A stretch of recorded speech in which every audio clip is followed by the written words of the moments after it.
अध्यक्ष महोदय, हमारे शिक्षा आयोग की रिपोर्ट में एक बात और बहुत अच्छी कही गई है और वह यह है कि हमें अपनी शिक्षा में विज्ञान को अधिक महत्व देना।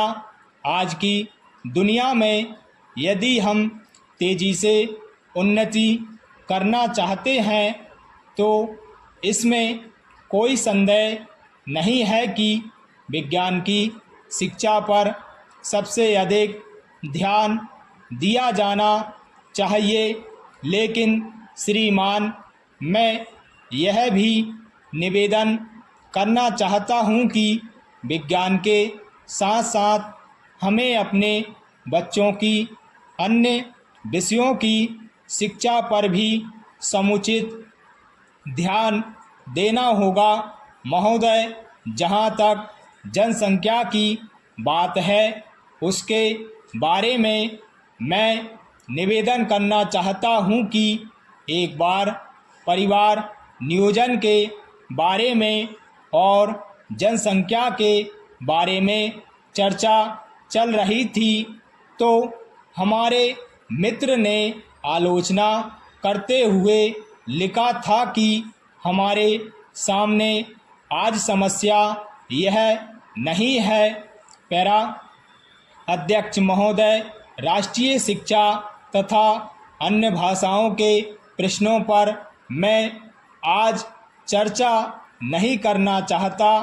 इन दोनों विषयों पर चर्चा भाषा विधेयक के आने पर की जाएगी।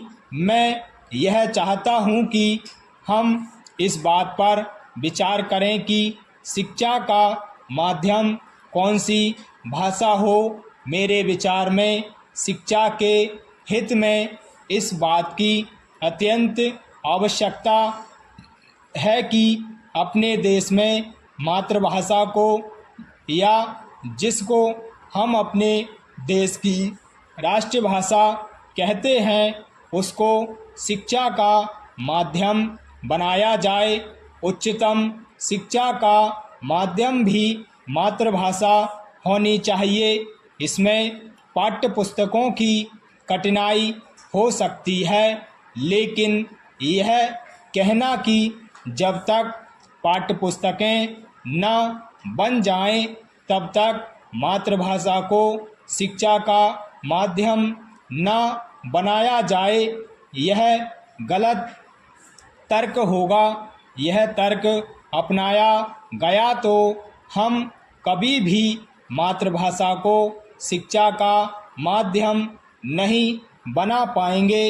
यह तो वही बात हुई कि जब तक मैं तैरना नहीं सीख लूँगा तब तक पानी में पैर नहीं रखूँगा। इस तरह तो मैं यह समझता हूँ कि कभी तैरना नहीं सीखा जा सकता।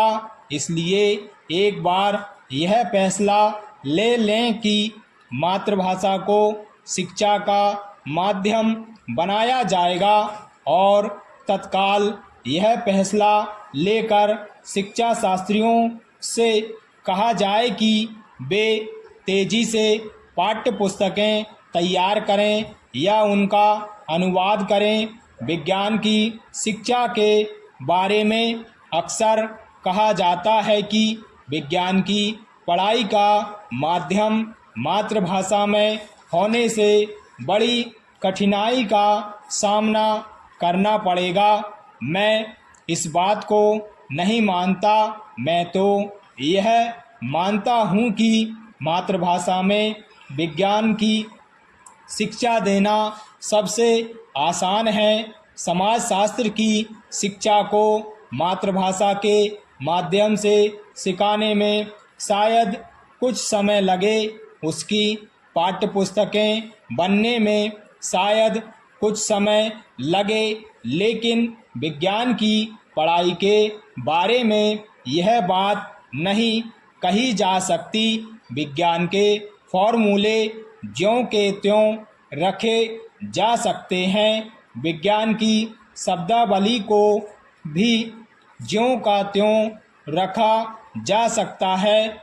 इसलिए विज्ञान की पुस्तकें और विज्ञान की शिक्षा के लिए मातृभाषा को माध्यम बनाने में कोई समय लगने वाला नहीं है, क्योंकि हम अपनी शिक्षा नीति में सबसे अधिक जोर विज्ञान की शिक्षा पर देने वाले हैं। इसलिए मैं समझता हूँ कि यह सबसे अच्छा कार्य होगा यदि हम मातृभाषा को शिक्षा के माध्यम के रूप में स्वीकार कर सकें। स्टॉप।